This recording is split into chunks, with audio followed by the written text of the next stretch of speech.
Secret Lovers, di Yogyakarta ada jenis tongseng yang unik dan gak semua daerah familiar. Ya, tongseng emprit, sensasi gurih dan renyahnya membuat olahan burung sawah ini begitu digemari. Lalu benarkah masakan tradisional ini bisa menjadi obat berbagai penyakit hingga penambah stamina tubuh?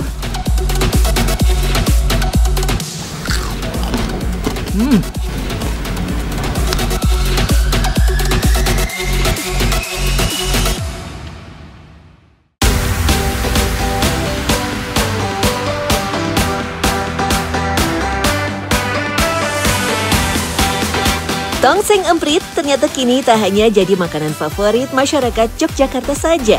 Sajian ini sudah masuk ke dalam daftar kuliner wajib yang menjadi incaran para wisatawan. Tak heran banyak orang rela datang jauh-jauh demi bisa mencicipi dan merasakan masakan bercita rasa manis pedas gurih ini. Ya, dari rasanya sih lebih gurih ya, lebih mirip ke ayam tapi ini kan lebih kecil ya. Dan gurihnya tuh melekat di lidah. Unik kayak gitu ya, lain kayak gitu. Ini kan lebih ke kayak puyuh tapi lebih enak, lebih apa ya? Renyah. Apa kuah-kuahnya itu loh, kuahnya itu meresep, terus tulang-tulangnya itu crispy. Salah satu warung makan tongseng emprit yang paling ramai diserbu pembeli ada di Desa Sri Mulyo, Kecamatan Piungan, Bantul. Warung Pak Woko telah mengolah emprit sejak 10 tahun silam. Siapa sangka, burung kecil yang oleh sebagian masyarakat Jogja kerap dianggap hama pemakan padi di sawah, malah bisa jadi masakan lezat di warung ini. Olahannya kalau emprit cuman tongseng aja atau ada olahan lain? Ada goreng, sama tongseng, cuman itu. Tongseng. Nggak ada yang lainnya? Kadang sambal colo-colo. Sambal colo-colo itu apa itu, Bu? Sambal pakai berambang mentah. Oh, sambal mentahan. Tomat sama ini apa? Cabai rawit sama kecap. Itu namanya sambal colo-colo. Colo-colo. Ya. Di hari biasa, Bu Sukamti bisa menghabiskan 10 kg atau sekitar 300 ekor burung emprit. Namun saat musim liburan tiba, jumlahnya bisa melonjak naik. Soalnya sudah rasanya unik, harganya pun ramah di kantong. Mulai Rp20.000 untuk satu porsi tongseng berisi 10 ekor emprit.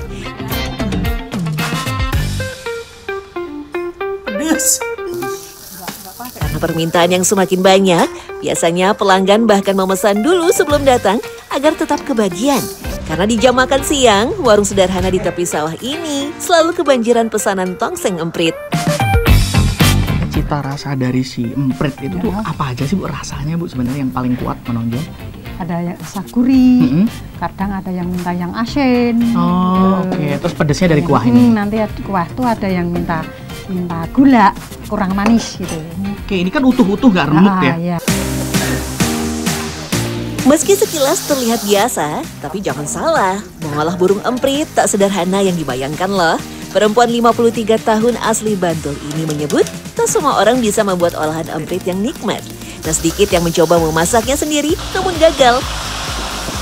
Salah satu kuncinya adalah daging emprit segar yang sudah dipotong harus dicuci bersih sampai ke dalam isi perutnya. Karena proses pencucian yang tak bersih bisa meninggalkan rasa pahit pada dagingnya. Sedangkan untuk bumbunya, Bu Sukamti hanya menggunakan bumbu dasar ungkepan daging. Tentu saja bumbu ini tak hanya berpengaruh di rasa, tapi juga tekstur dan aroma. Udah apa cukup nih bumbunya, Bu? Udah cukup aja. Cukup? Segini, cukup. Oke.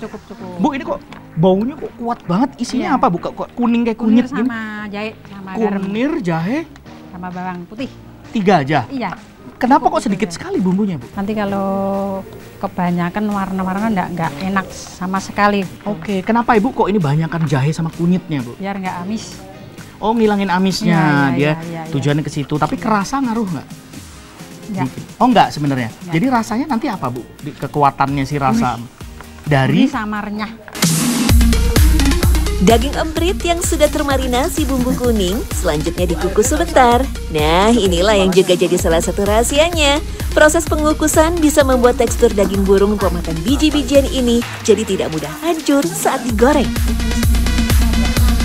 dikukus berapa lama kira-kira? Ya, berapa lama ya? Sekitar 15 menit lah. 15 menitan. Menurut Ibu kenapa kok harus dikukus dulu sebelum digoreng? Kan nanti biar renyah, biar empuk. Oh, nggak remuk gitu. Mm-mm. Oh, kalau langsung biasanya remuk, Bu. Ya enggak, cuman rasanya beda. Beda? Heeh, agak ada alot-alotnya gitu, nggak renyah lah. Rahasia lain adalah setelah daging dikukus dan masih dalam kondisi panas, harus segera digoreng ke dalam minyak panas dengan api sedang. Proses penggorengan tak boleh terlalu lama karena bisa membuat daging emprit alot dan gosong. Standarnya sekitar 10 menit saja. Nah, daging emprit setengah matang ini selanjutnya akan dimasak lagi dengan kuah gulai seperti tongseng ayam atau kambing. Hanya butuh 5 menit, tongseng emprit sudah siap disantap, ditambah sayur dan sambal bawang. Tapi ternyata tak sedikit para pelanggan warung yang juga memesan emprit goreng crispy sekedar sebagai camilan. For your info nih Secret Lovers, dalam satu ekor burung emprit ada kandungan 17,5 gram protein, nutrisi dan zat besi, tapi rendah lemak. Kandungan gizi daging emprit disebut-sebut tak jauh dengan burung merpati dan puyuh. Jadi dianggap cukup baik jika dikonsumsi, asalkan dalam batas wajar ya.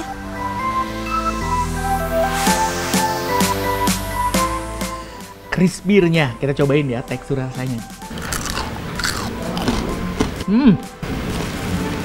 Jadi si burung emprit ini tuh ternyata rasa dagingnya tuh unik, cenderung seperti kayak ikan lah. Jadi kayak gurihnya tuh kayak ikan wader yang digoreng kayak gitu, renyah. Kalau dibandingin sama ayam goreng itu sama seperti ada kenyal-kenyalnya dikit. Cuman ini lebih crunchy, lebih renyah banget nih. Enak, gak ada bau amis sama sekali. Tersohor sebagai salah satu pelopor warung dengan olahan emprit yang otentik di Bantul, siapa sangka rupanya masakan unik ini tercipta dari sebuah ketidaksengajaan loh. Semua berawal dari aktivitas mengusir kawanan burung yang dianggap mengganggu tanaman padi. Hasil tangkapan pun diolah dan menjadi hidangan nikmat. Kini, sajian hama sawah ini justru bertransformasi menjadi primadona di warung Bu Sukamti. Meski begitu, berburu emprit sawah ternyata tak mudah. Pak Woko, suami Bu Sukamti, memiliki cara dan teknik khusus untuk bisa menangkap kawanan burung berwarna hitam kecoklatan ini. Untuk berburu emprit, pria 55 tahun ini biasa menggunakan alat sederhana, yakni jaring plastik. Kondisi batang padi yang telah berisi gabah seperti ini adalah waktu yang tepat untuk menjebak kawanan burung yang terbang secara berkelompok. Pak Woko, ini jarak sama tiang dengan yang lain ini berapa sih? Sekitar berapa satu-satu ya, ini? paling sekitar 12 sampai 15 meter. Oh, nggak harus rapat juga nggak ya? Ya, enggak. Kalau nggak pakai jarak itu kan otomatis burungnya itu kan tahu. Oh, terlalu rapat ininya terlalu banyak, jadi burungnya tahu malah dia kabur. Tiangnya itu kan kalau terlalu deket itu kan sudah tahu. Jaring udang yang dibeli dimodifikasi dan dirangkai sendiri oleh Pak Woko supaya cocok untuk menjaring emprit. Waktu untuk merangkainya pun lumayan lama. Tak sekedar menancapkan tongkat dan jaring, rupanya posisi emprit target buruan harus tepat. Karena jika salah posisi, kawanan emprit tak akan bisa ditangkap. Jadi sebenarnya kenapa kok Bapak nancepinnya di arah sini itu kenapa? Mungkin harus ke arah sana atau ke arah sini ada pengaruhnya? Ya ada, jelas wong ini ngikuti angin lah, arah angin. Okay. Terus kita ngikuti sinar matahari.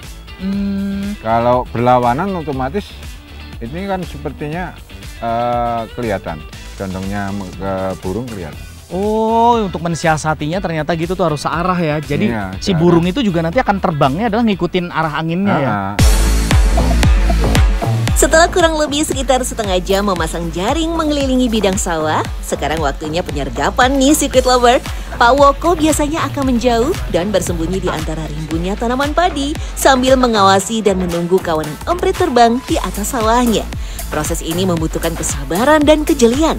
Bahkan Pak Woko tak jarang harus bersembunyi di antara pematang sawah hingga 1-2 jam loh.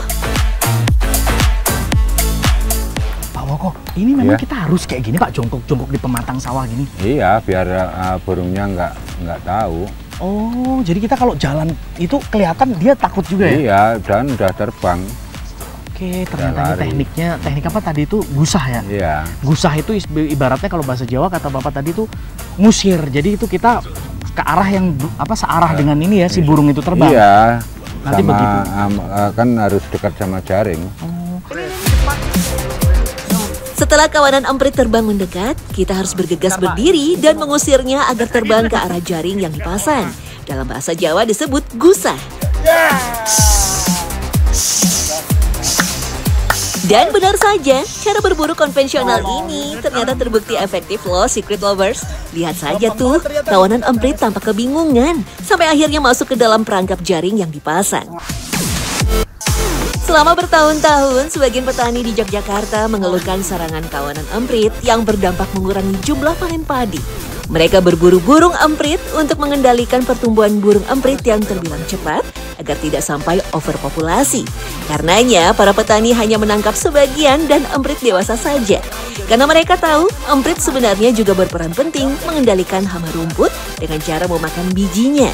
Selain itu, burung emprit juga bisa membantu proses penyerbukan pada nektar atau bunga tanaman lainnya.